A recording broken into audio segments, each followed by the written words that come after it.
Boa noite a todos.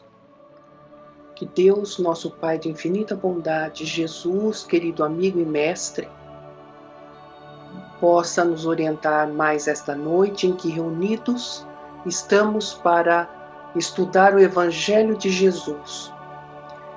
Para iniciarmos os nossos estudos, escolhemos do livro Tesouro de Alegria, psicografado por Francisco Cândido Xavier, de autores diversos, mas em especial este que é uma poesia, que é a terceira mensagem, dada pelo Espírito de Maria Dolores, que fala sobre amor e fé. Pois o nosso tema hoje do Evangelho vai ser do capítulo 5, Bem-aventurados os aflitos, que muitas vezes, muitos palestrantes, quantas vezes nós colocamos dentro do Evangelho do Lar esta mensagem na codificação de Kardec, mas que para exercitarmos o nosso espírito a implantar nos corações as lições redentoras que vêm do Evangelho, sem dúvida, precisamos estudar com disciplina. E isto requer de nós insistentemente o estudo, porque as características que nós carregamos ainda enquanto espíritos em evolução, muito tem que educar. Lembremos da mensagem de Maria Dolores neste momento, em que o tema é amor e fé. Quando te vejas, coração amigo, sobre o clima violento, das crises de tristeza e sofrimento, não te deixes vencer. Nos momentos de sombra ou de perigo, mantém-te na esperança em que te elevas, cada noite, conquanto envolta em trevas, é o prelúdio de nosso amanhecer. Procura meditar e ver mais longe o apoio natural em que te escudas. É tecido no amor de forças mudas, desde os astros ao chão. A terra não discute, o sol não fala. Nada te pede a vida, floresta opulenta. Nada te pede a vida. E a riqueza do ar que te alimenta dá-se de todo sem reclamação. A flor que te perfuma é silêncio e beleza. A fonte não opina, apenas canta. Não tem forma verbal a força agreste e santa que assimila do mar. As bênçãos que te cercam dia a dia, proteção, segurança, alegria e defesa, nascem da natureza, fonte viva de amor que não cessa de amar. Trabalha, regozija-te e perdoa, ampara sem cobrança e auxilia a qualquer. Não saiba a mão esquerda o que a direita der. Esta é a lição de Cristo ante crentes e ateus. Não temas caminhar, serve e prossegue. Resguarda-te na fé alta e sublime. Segue fazendo bem, nada te desanime, porque trazes contigo a presença de Deus. A este espírito querido e amigo, Maria Dolores, a nossa profunda gratidão pela mensagem desta noite. Iniciando o nosso estudo, então, sobre o capítulo 5, Bem-aventurados os aflitos, o texto é longo e, portanto, nós iremos fazer apenas os lembretes deste capítulo, que cada espírito que traz uma mensagem, ele vai trazer falando sobre o que é a aflição do homem, no entendimento do Evangelho, fazendo com que a gente reflita sobre as aflições que realmente são aquelas que nos provam e nos fazem evoluir, e as aflições que nós mesmos criamos mediante a nossa rebeldia diante das leis divinas. O texto vai do item 18 até o 31. Então, o que nós fizemos? Pegamos cada texto e vamos refletir sobre aquilo que traz da mensagem de mais importante sobre cada um deles, porque às vezes eles também reforçam as mesmas coisas, mas para nós vamos nos relembrar sobre as palavras de Jesus e sobre as intenções que Jesus fazia ao nos transmitir essas mensagens, para que nós pudéssemos entender o quanto é importante a nossa vontade e a nossa coragem de modificar as nossas emoções menos felizes. No item 18, o tema chama-se Bem e Mal Sofrer. O espírito Lacordaire, Havre, 1863. Ele diz assim, em resumo, né? Porque nós vamos ter o texto completo depois no site, que vocês poderão ler por inteiro. Quando Cristo disse, bem-aventurados os aflitos, o reino dos céus lhes pertence, não se referia de modo geral aos que sofrem, mas aos que compreendem que somente as provas bem suportadas podem conduzi-los ao reino de Deus. O desânimo é uma falta. A prece é um apoio para a alma. Contudo, não basta. É preciso tenha por base uma fé viva na bondade de Deus. Quando vos advém uma causa de sofrimento ou de contrariedade, sobrepondo-vos a ela, e quando houverdes conseguido dominar os ímpetos da impaciência, da cólera ou do desespero, dizei de vós para convosco, cheio de justa satisfação, fui o mais forte. Todo e qualquer sofrimento como lição redentora, mesmo aquela que nós produzimos para nós mesmos, sempre trarão alguma lição para nos modificar. Então, Lacordaire nos avisa que o mais importante de tudo isso é a gente sobrepor aos nossos impulsos menos felizes, refletir sobre o que nos faz sofrer para que esse sofrimento se torne lição e faça com que a gente se sinta sem impaciência, sem raiva, sem o desespero diante do sofrimento, fazer com que a gente aprenda a dominar essas emoções. Logo em seguida, no item 19, o tema vai ser o mal e o remédio, na comunicação de Santo Agostinho, Paris, 1863. Ele nos diz assim neste item, as partes que consideramos mais importantes, né? Imitai aquele que vos foi dado por exemplo. Tendo chegado ao último grau da abjeção e da miséria, deitado sobre uma estrumeira, disse ele a Deus, Senhor, conheci todos os deleites da opulência e me reduziste à mais absoluta miséria. Obrigada, meu Deus, por haverdes querido experimentar o vosso servo. Buscai consolações para os vossos males no porvir que Deus vos prepara e procurai-lhe a causa no passado. Como desencarnados, quando pairáveis no espaço, escolhestes as vossas provas, julgando-vos bastante fortes para suportar. Não nos pergunteis, portanto, qual o remédio para curar tal úlcera ou tal chaga, para tal tentação ou tal prova. Lembrai-vos de que aquele que crê é forte pelo remédio da fé. Olha o quanto é importante a gente nos fortalecer nas leis divinas, não questionar as leis divinas. Se está acontecendo é porque Deus o permite, e se Deus o permite é porque tem uma fundamentação de educação espiritual.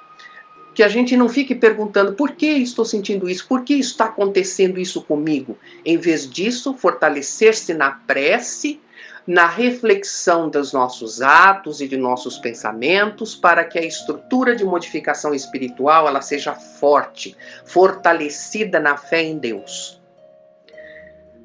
No item 20, como tema, nós temos a felicidade não é deste mundo. François Nicolas Madeleine, Cardeal Morlot, Paris, 1863. O que ele nos diz de importante neste item 20? Todavia não deduzais das minhas palavras que a terra esteja destinada para sempre a ser uma penitenciária. Não, certamente. Dos progressos já realizados, podeis facilmente deduzir os progressos futuros e dos melhoramentos sociais conseguidos, novos e mais fecundos melhoramentos. Essa é a tarefa imensa cuja execução cabe à nova doutrina que os Espíritos vos revelaram. Diz-nos então esta mensagem que a doutrina espírita veio nos fazer esclarecer que tudo aquilo que são empecilhos em nossa vida nada mais são que a construção de um espírito que evolui para o bem e que deduz que a Terra também progrida a fim de que esta humanidade que hoje expia e prova as condições de aprimoramento estejam mais estáveis para que encontrem uma felicidade interior, trazendo maior felicidade de superação de seus erros. A Terra não vai ser sempre assim. Nós estamos vendo isso mais do que nunca nas propostas, nas condições, nas revelações que a doutrina espírita encerra e que nós devemos trazer em nossos corações como divina fé, a fé que nos consola e nos traz a esperança. No item 21, que vem como tema perda de pessoas amadas, mortes prematuras, Sanson, ex-membro da Sociedade Espírita de Paris, 1863, um amigo desencarnado do membro da Sociedade Espírita na época de Kardec, né? Então ele escreve assim como espírito: crede-me, a morte é preferível numa encarnação de 20 anos a esses vergonhosos desregramentos que pungem famílias respeitáveis, dilaceram corações de mães e fazem que antes do tempo embranqueçam os cabelos dos pais. Frequentemente a morte prematura é um grande benefício que Deus concede àquele que se vai e que assim se preserva das misérias da vida ou das seduções que talvez lhe acarretassem a perda. Não é vítima da fatalidade aquele que morre na flor dos anos. É que Deus julga não convir que ele permaneça por mais tempo na terra. Em vez de vos queixardes, regozijai-vos quando praz a Deus retirar deste vale de misérias um de seus filhos. Não será egoístico desejardes que ele aí continuasse para sofrer convosco? Vós que compreendeis a vida espiritual, escutai as pulsações do vosso coração, a chamar esses entes bem-amados, e se pedirdes a Deus que os abençoe, em vós sentireis fortes consolações, dessas que secam as lágrimas. Sentireis aspirações grandiosas que vos mostrarão o porvir que o soberano Senhor prometeu.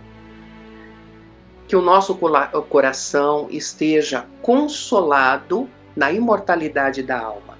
Que nós não questionemos por que da desencarnação de entes queridos ou de entes em tenra idade, porque a Deus cabe a avaliação plena, justa, misericordiosa, diante daquilo que ainda trazemos como erros de passado, e, se for necessário que o nosso presente seja substituído através da desencarnação, que Deus o permita que assim faça para que a gente erre menos. E isso vai acontecer diante da lei, que é sempre justa. A justiça divina sempre é plena, né?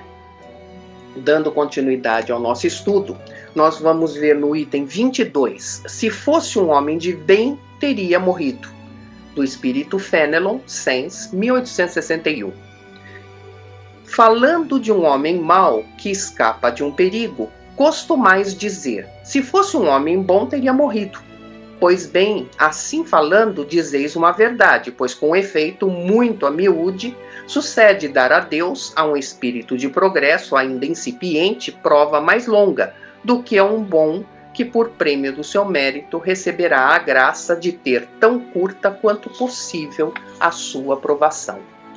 Ficai sabendo que a verdadeira liberdade para o espírito consiste no rompimento dos laços que o prendem ao corpo, e que enquanto vos achardes na terra, estareis em cativeiro. O que o espírito traz para nós na questão de aflição, né? Quando a gente vê uma pessoa que a gente considera, avalia como má, né? Ela continua viva, e o outro que era bom, fazia o bem, era esperançoso, era alegre, trazia no seu coração a caridade para com as pessoas em forma de palavras ou forma de doação material, e que de repente ele desencarna antes daquele que nós consideramos como mal. Então ele diz assim: nas leis divinas, aquele que está em condição de progredir não precisa ficar no mundo de expiação e prova, ele desencarna, ele vai continuar progredindo. Então a morte, ela é uma fase, não é um castigo.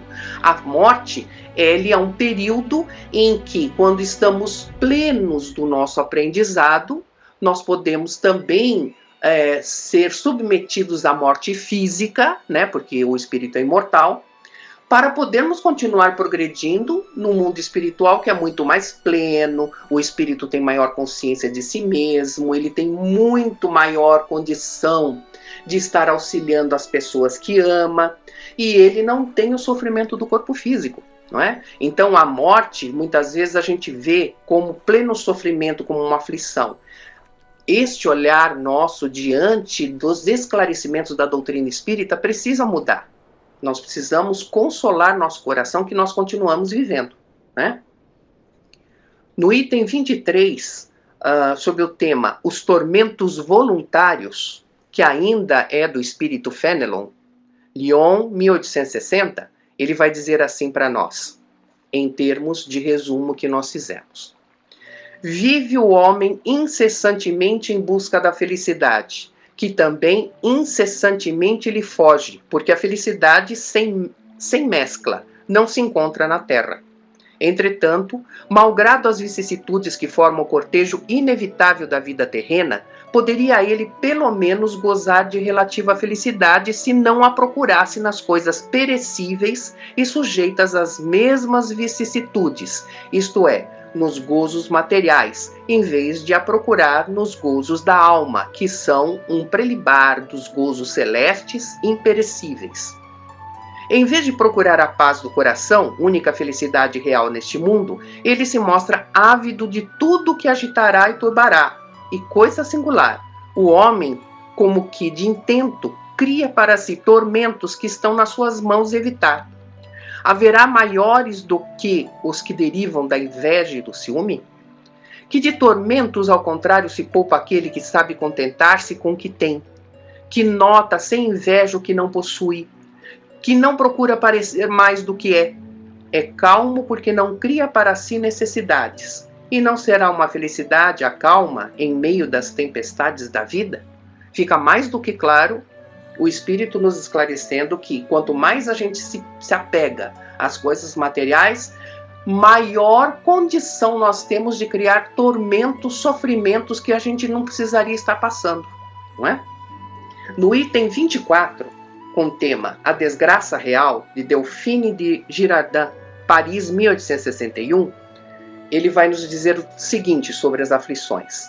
Toda a gente fala da desgraça, toda a gente já sentiu e julga conhecer-lhe o caráter múltiplo. Venho eu dizer-vos que quase toda a gente se engana e que a desgraça real não é absolutamente o que os homens o supõem. Eles a veem na miséria, no fogão sem lume, no credor da ameaça, no berço de que o anjo sorridente desapareceu, nas lágrimas no féretro, que se acompanha de cabeça descoberta e com o coração despedaçado, na angústia da traição, na desnudação do orgulho que desejava envolver-se em púrpura e mal oculta a sua nudez sob os andrajos da vaidade. Sim, é desgraça para os que só veem o presente. A verdadeira desgraça, porém, está nas consequências de um fato, mais do que no próprio fato. Que, pois, o Espiritismo vos esclareça e recoloque para vós sobre verdadeiros prismas a verdade e o erro, tão singularmente deformados pela vossa cegueira. O quanto ainda somos cegos diante das nossas reações impetuosas, né? Diante da condição de sofrimento, de aflição, quando a gente se vê com o problema de perda, porque a gente se aflige sempre com relação à perda, né?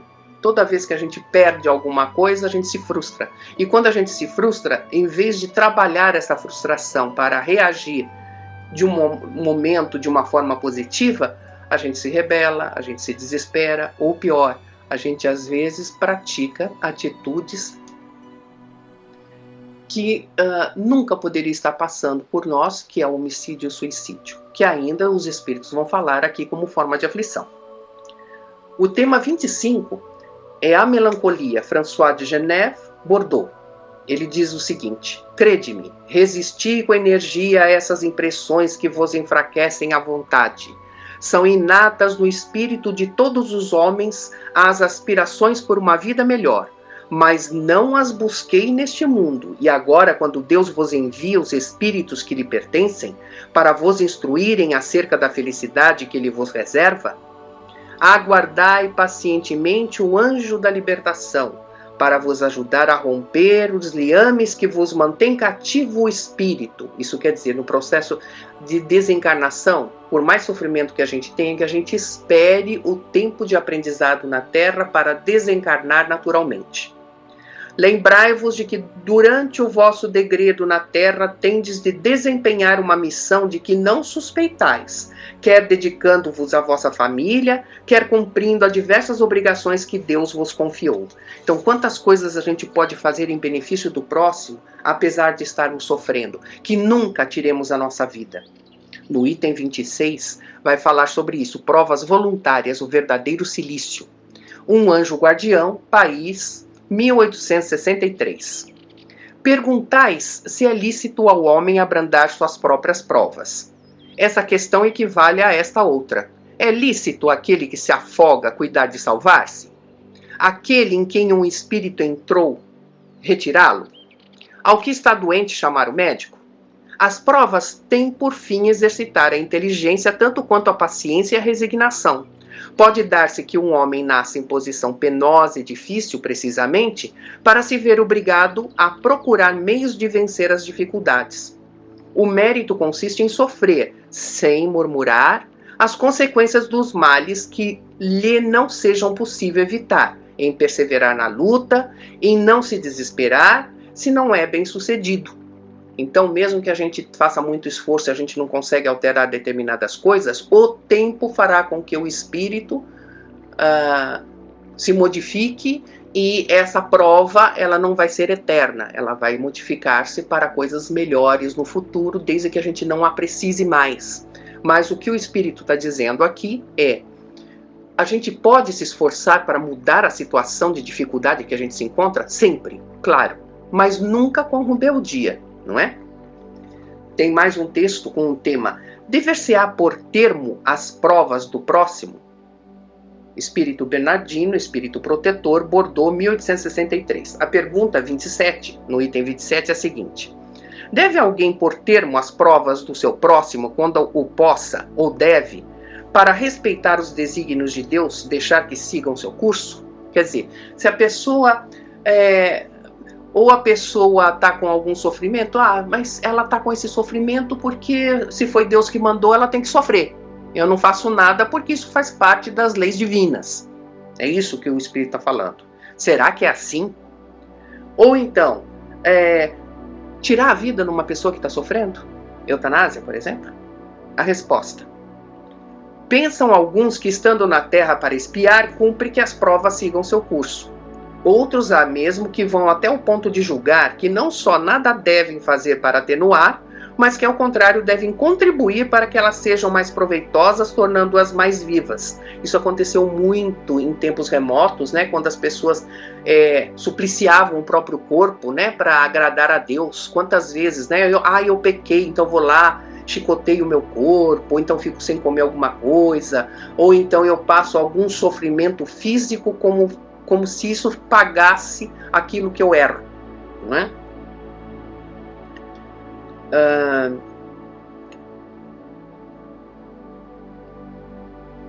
Grande erro. É certo que as vossas provas têm de seguir o curso que lhes traçou Deus. Dar-se-á, porém, conheçais esse curso? Sabeis até onde têm elas de ir, e se o vosso Pai misericordioso não terá dito ao sofrimento de tal ou qual dos vossos irmãos: não irá mais longe? Sabeis se a providência não vos escolheu, não como instrumento de suplício para agravar os sofrimentos do culpado, mas como bálsamo da consolação para fazer cicatrizar as chagas que a sua justiça abrirá? deve o espírita estar compenetrado de que a sua vida toda tem de ser um ato de amor e de devotamento, que a gente considere como condição nunca prejudicar o nosso próximo, nunca tomar decisões em que nós sabemos que cabe a Deus e não a nós mesmos. No item 28, o Espírito São Luís, em Paris, 1860, vai falar sobre a eutanásia. Será lícito abreviar a vida de um doente que sofra sem esperança de cura? A gente vê que a pessoa está sofrendo muito. A gente não podia tirar a vida, fazer com que ela sofra menos? Isso é muito difícil para uma decisão, né? Muitas vezes, hoje, para a criatura humana, se espera a morte cerebral. Mas quantas vezes a gente faz isso com os animais que a gente ama, né? Vamos abreviar a dorzinha dele, então tirar a vida. Olha o que o espírito responde. Um homem está agonizante, presa de cruéis sofrimentos. Sabe que seu estado é desesperador. Será lícito pouparem-se-lhe alguns instantes de angústia, apressando-lhe o fim? Resposta do Espírito São Luís. Quem vos daria o direito de pré-julgar os desígnios de Deus? Não pode ele conduzir o homem até a borda do fosso para daí o retirar a fim de fazê-lo voltar a si e alimentar ideias diversas do que tinha? Ainda que haja chegado ao último extremo moribundo, ninguém pode afirmar com segurança que lhe haja soado a hora derradeira. A ciência não se terá enganado nunca em suas previsões? Então, não pode, em hipótese alguma, para a criatura viva nenhuma, a atitude da eutanásia. No item 29, suicídio intencional, ainda nas palavras de São Luís, Paris, 1860. Como pergunta: aquele que se acha desgostoso da vida, mas que não quer extingui-la por suas próprias mãos, será culpado se procurar a morte num campo de batalha, com o propósito de tornar útil sua morte? Ele não quer tirar a vida, mas ele vai para a guerra, assim, se alguém matar, é porque ele estava tentando salvar a pátria. Seria isso, né, a pergunta. Resposta: que o homem se mate ele próprio ou faça que outrem o mate, seu propósito é sempre cortar o fio da existência. Tanto faz para um ou por outro, é impróprio, não se deve ser feito. Há, por conseguinte, suicídio intencional e não de fato. O verdadeiro devotamento consiste em não temer a morte quando se trate de ser útil, em afrontar o perigo, em fazer de antemão e sem pensar o sacrifício da vida, se for necessário. Mas buscar a morte com premeditada intenção, expondo-se ao perigo, ainda que para prestar serviço, anula o mérito da ação. Só aquele que sai no desespero para salvar alguém que está se afogando, por exemplo, e morre afogado junto, é outra história. Quem cabe ao julgamento é a Deus. Ele morreu tentando salvar uma vida e não tirar, né, a própria vida. No item 30, sacrifício da própria vida. Respostas ainda do Espírito São Luís, Paris, 1860. Vem a pergunta: se um homem se expõe a um perigo iminente para salvar a vida a um de seus semelhantes, sabendo de antemão que sucumbirá, pode o seu ato ser considerado suicídio? Que foi o que nós acabamos de falar. Resposta do Espírito: desde que no ato não entre a intenção de buscar a morte, não há suicídio, e sim apenas devotamento e abnegação, embora também haja a certeza de que morrerá. Mas quem pode ter essa certeza? Quem poderá dizer que a providência não reserva um inesperado meio de salvação para o momento mais crítico? Quer dizer, só cabe a Deus saber. Pode ser que os dois se salvem. Quem sabe? Nós já vimos casos de pessoas que não sabiam nadar, salvaram outra pessoa e depois ele não sabe explicar como é que ele saiu nadando, não é? E por fim, no item 31, ainda nas palavras do Espírito São Luís, Paris, 1860, como pergunta, o tema é proveita dos sofrimentos para outrem. Vem a pergunta: os que aceitam resignados os sofrimentos por submissão à vontade de Deus e tendo em vista a felicidade futura, não trabalham somente em seu próprio benefício? Poderão tornar seus sofrimentos proveitosos a outra pessoa? Resposta do Espírito: podem esses sofrimentos ser de proveito para outro, material e moral. Materialmente, se pelo trabalho, pelas privações e pelos sacrifícios que tais criaturas se imponham, contribuem para o bem-estar material dos seus semelhantes. Moralmente, pelo exemplo que elas oferecem de sua submissão à vontade de Deus. Esse exemplo do poder da fé espírita pode induzir os infelizes à resignação e salvá-los do desespero de suas consequências funestas para o futuro. Olha essa última frase que o Espírito fala, que redunda em todas as condições de como devemos encarar as aflições no mundo de provas, né? No mundo de expiação. Esse exemplo do poder, quer dizer, do poder de doar sem sofrimento para poder ajudar alguém, tirando alguma coisa da gente, né? É o poder da fé espírita que pode induzir muitas pessoas que sofrem à resignação.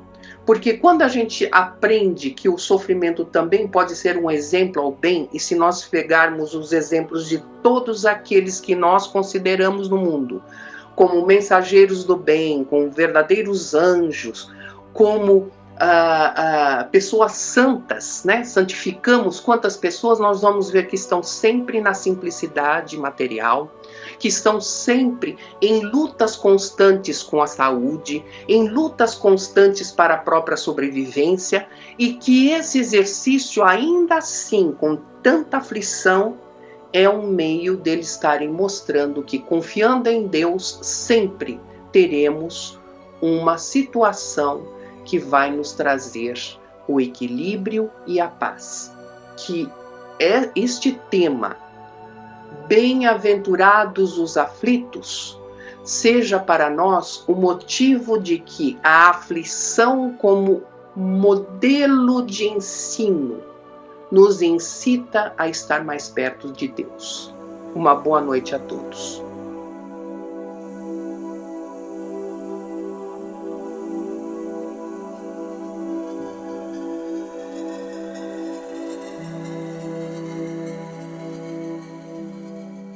Uma boa noite a todos nós, sempre gratos a Deus, nosso Pai, a Jesus Cristo, nosso Mestre, gratos a Frei Fabiano de Cristo, aos Espíritos amorosos que nos sustentam, que nos amparam.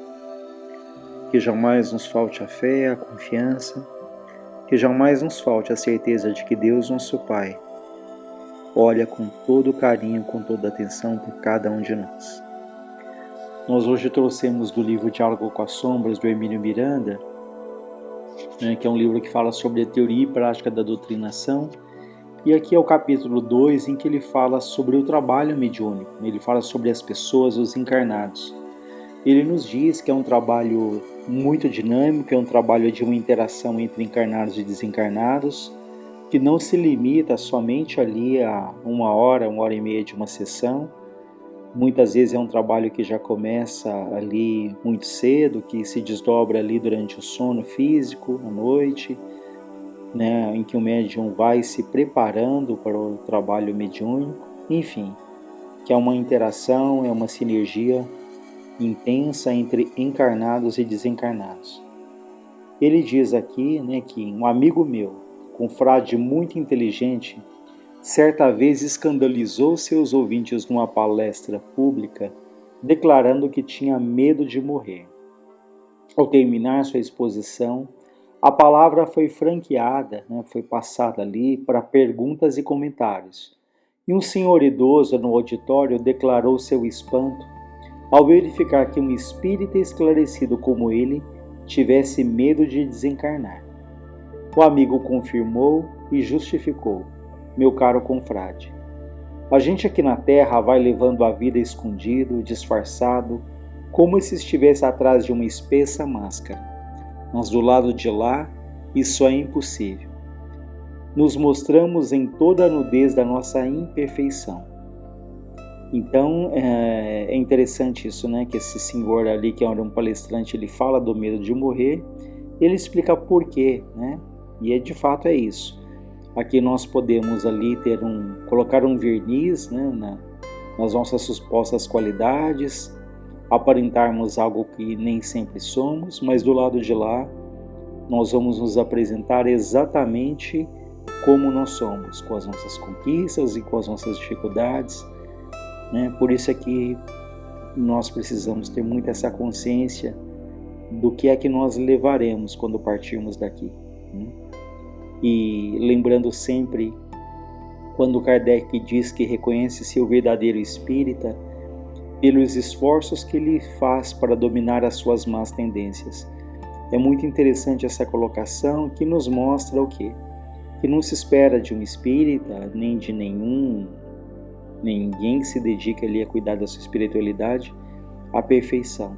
Então, quando ele fala que reconhece-se o verdadeiro espírita pelos esforços que faz para dominar as suas más tendências, já está intrínseco aí, está implícito que nós temos as nossas más tendências, mas o que conta para Deus é a nossa luta, é o nosso esforço, é o nosso empenho, é a sinceridade do nosso coração e nos tornarmos ali espíritos melhores, né?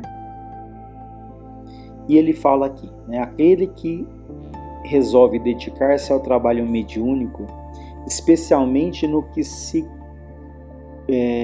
convencionou chamar de desobsessão, precisa convencer-se de que deve estar em permanente vigilância consigo mesmo, com os seus pensamentos, com aquilo que diz e aquilo que faz, mas principalmente com os pensamentos. Então a gente está sempre retomando esse ponto da questão da importância do pensamento. A gente fala, poxa, mas eu só pensei, né? Mas nós sempre relembramos que o nosso pensamento ele é energia, que ele é matéria. Tanto que o instrutor Silas, no livro Ação e Reação, ele diz, né, que na radiofonia e na televisão, os elétrons que carregam as modulações da palavra e os elementos da imagem se deslocam no espaço com velocidade igual à da luz, ou seja, 300 mil quilômetros por segundo. Então vejam a velocidade da luz, 300 mil quilômetros por segundo. Ora, num só local podem funcionar um posto de emissão e outro de recepção, compreendendo-se que num segundo as palavras e as imagens podem ser irradiadas e captadas simultaneamente depois de atravessarem imensos domínios do espaço em fração infinitesimal de tempo. Imaginemos agora o pensamento, força viva e atuante, cuja velocidade supera a da luz. Ou seja, se a velocidade da luz é 300 mil quilômetros por segundo, ele nos fala que o pensamento tem uma velocidade superior à da luz, ou seja, superior a 300 mil quilômetros por segundo. Ele continua dizendo sobre o pensamento. Emitido por nós, ele volta inevitavelmente a nós mesmos, levando-nos a viver de maneira espontânea em sua onda de formas criadoras que naturalmente se nos fixam o espírito, quando alimentadas pelo combustível dos nossos desejos ou da nossa atenção. Então os pensamentos, eles voltam inevitavelmente a nós, eles são alimentados de acordo com o quê? Com o nosso desejo, com a nossa atenção. Daí a necessidade imperiosa de nos situarmos nos ideais mais nobres, nos propósitos mais puros da vida, porque energias atraem energias da mesma natureza. E quando estacionárias na viciação ou na sombra, as forças mentais que exteriorizamos retornam ao nosso espírito e reanimadas, intensificadas pelos elementos que com elas se harmonizam. Então veja uma importância enorme do teor dos nossos pensamentos, porque aquilo que nós pensamos vai naturalmente atrair pensamentos ou energias da mesma natureza, da mesma sintonia. E voltando ao livro aqui do Emílio Miranda, Diálogo com as Sombras, isso foi só um parênteses aí para a questão do pensamento, ele nos diz: é claro que aquele que resolve dedicar-se ao trabalho mediúnico, isso aqui nós já falamos, né? Então ele diz, é preciso desenvolver um mecanismo automático interior que acenda uma luzinha vermelha a qualquer fuga ou distração maior. Não quer isso dizer que temos de nos transformar em santos da noite para o dia, mas significa que devemos nos policiar constantemente, Não vamos deixar de ter as nossas falhas, mas estaremos sempre prontos a divertir-nos interiormente, a reajustar a mente que com maior facilidade pode levar-nos a escorregões de imprevisíveis consequências.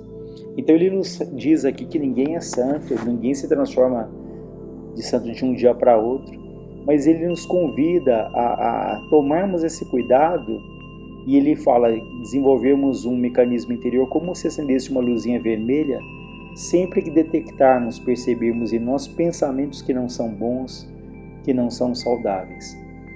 Então, se pela nossa condição espiritual ainda é impossível que tenhamos somente pensamentos equilibrados, pensamentos de harmonia, se nós conseguirmos percebermos os pensamentos difíceis que nos chegam e não alimentarmos esses pensamentos, isso já vai nos ajudar demais, já vai ser aí uma grande conquista para que um dia, na medida em que gradativamente a gente vai ali percebendo esses pensamentos e tentando mudá-los ou não alimentá-los, gradativamente nós vamos começar a ter pensamentos que são melhores. Ele fala aqui de exemplos, né? Há muitos, ele diz, desses pensamentos difíceis, que nos levam a umas situações também difíceis. Ele fala o envolvimento numa conversa maledicente, né? Uma fofoca, uma preocupação excessiva, até fútil em relação à vida dos outros.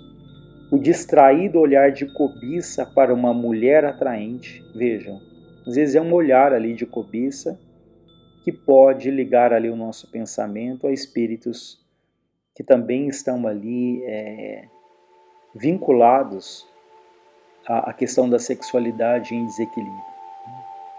Ele fala uma piada grosseira e pesada. Poxa, mas qual é o problema de contar uma piada grosseira, uma piada pesada?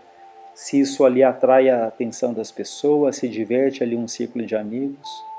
Mas todas são situações aqui aparentemente muito simples, até corriqueiras, mas vejam que elas geram pensamentos ali que são difíceis.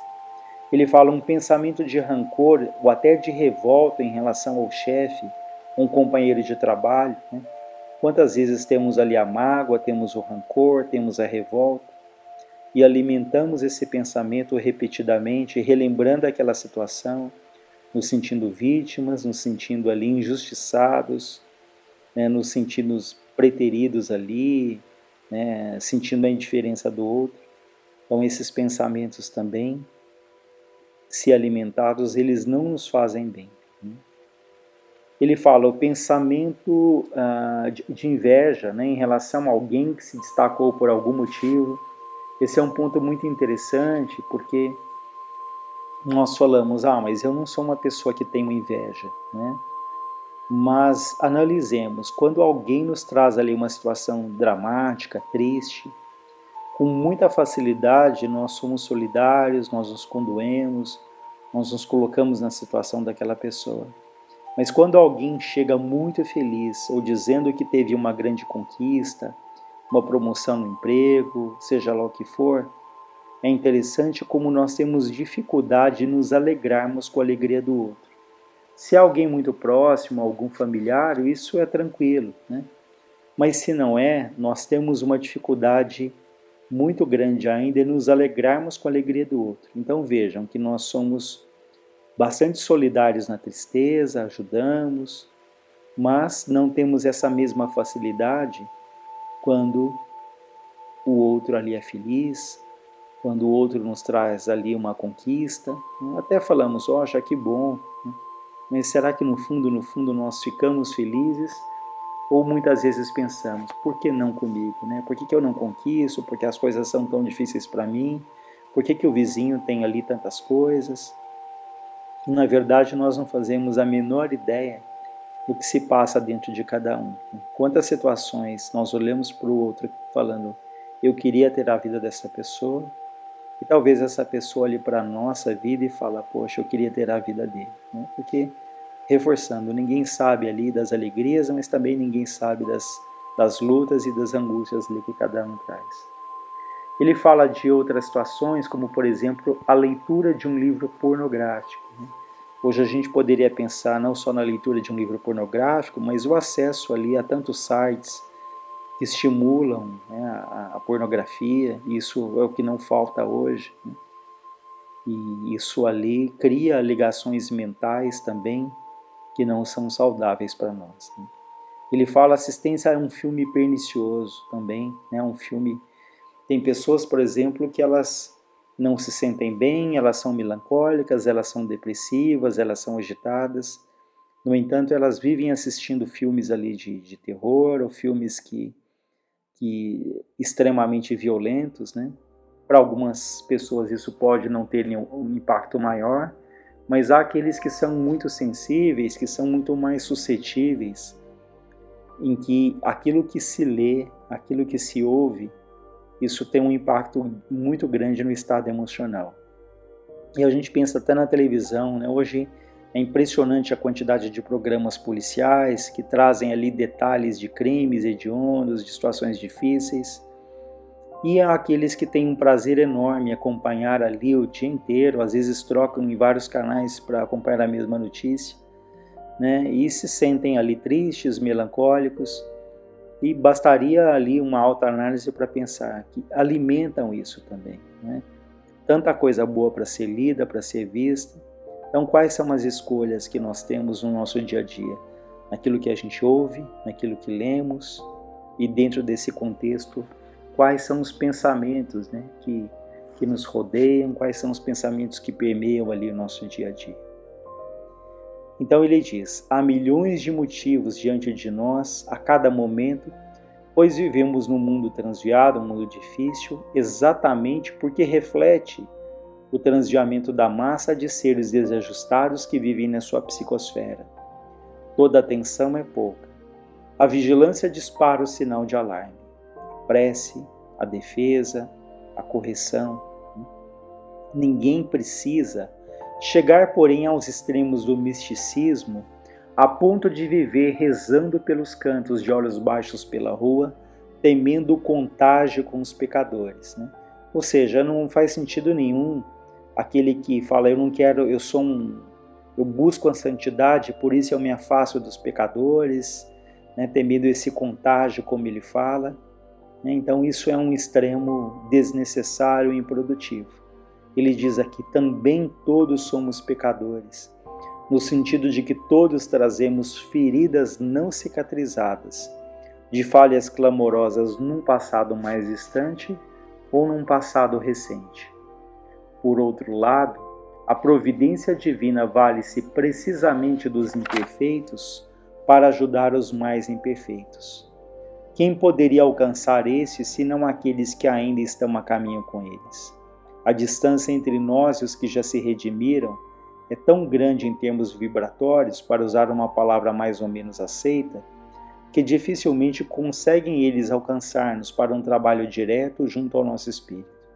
Então ninguém de nós é santo, né? De maneira geral, a nossa condição ela é parecida, no sentido de que somos espíritos em luta. Por isso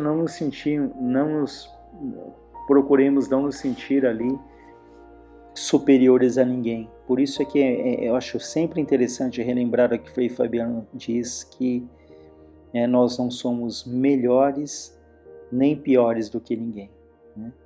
Então não faz sentido nos sentirmos criaturas inferiores, desprezadas pela bondade divina, injustiçados, né? Não faz sentido nos sentirmos menos, mas igualmente não faz sentido nos sentirmos melhores do que os outros, porque, como mais uma vez se reforçando, todos nós somos espíritos em luta. Ele diz: como seres imperfeitos, temos, pois, de viver com semelhante também imperfeito. Porque se fôssemos espíritos mais evoluídos, de uma condição espiritual destacada, nós não estaríamos aqui na Terra, ou estaríamos como missionários, o que não é o nosso caso, né? Então, com essas exceções, né, de Chico, de Madre Teresa de Calcutá e tantos outros espíritos que passaram por aqui e outros que passaram anonimamente, mas de maneira geral nós não pertencemos a esse grupo de espíritos missionários, né? Estamos aqui em luta, em aprendizado, trazendo as nossas qualidades, mas também há muito ainda para burilar, né? Muita aresta para parar. Então, por isso que ele fala que, como seres imperfeitos, nós temos de viver com um semelhante também imperfeito. Não há como fugir de ninguém, isolar-se em torres de marfim, mosteiros inacessíveis, grutas perdidas na solidão. Nosso trabalho é aqui mesmo, com o homem, a mulher, o velho, a criança, seres humanos como nós, com as mesmas angústias, inquietações, mazelas e imperfeições. Então ele nos salienta que não tem como nos isolarmos. Eu não quero conviver com essas situações, com essas pessoas, né? Porque é justamente nesse convívio, ora feliz, ora difícil, que nós vamos ali aprendendo a empatia, o respeito pelo outro, né?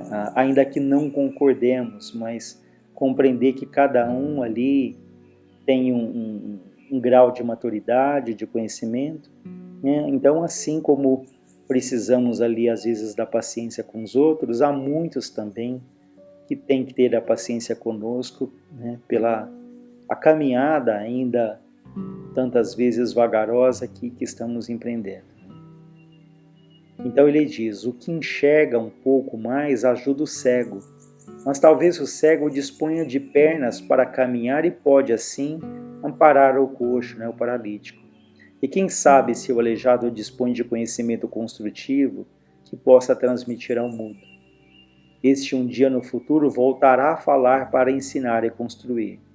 Somos, pois, uma tremenda multidão de estropiados espirituais, e a diferença entre nós aqui na Terra não é lá grande coisa. Vivemos num universo inteiramente solidário, no qual uns devem suportar e amparar os outros, ou na linguagem evangélica, amar-nos uns aos outros. Não é difícil e é necessário e como. Então terminamos por aqui para que façamos essa reflexão, né, do quanto o trabalho espiritual se desenvolve dos dois lados, da necessidade da vigilância, da necessidade dos pensamentos. Uma boa noite a todos.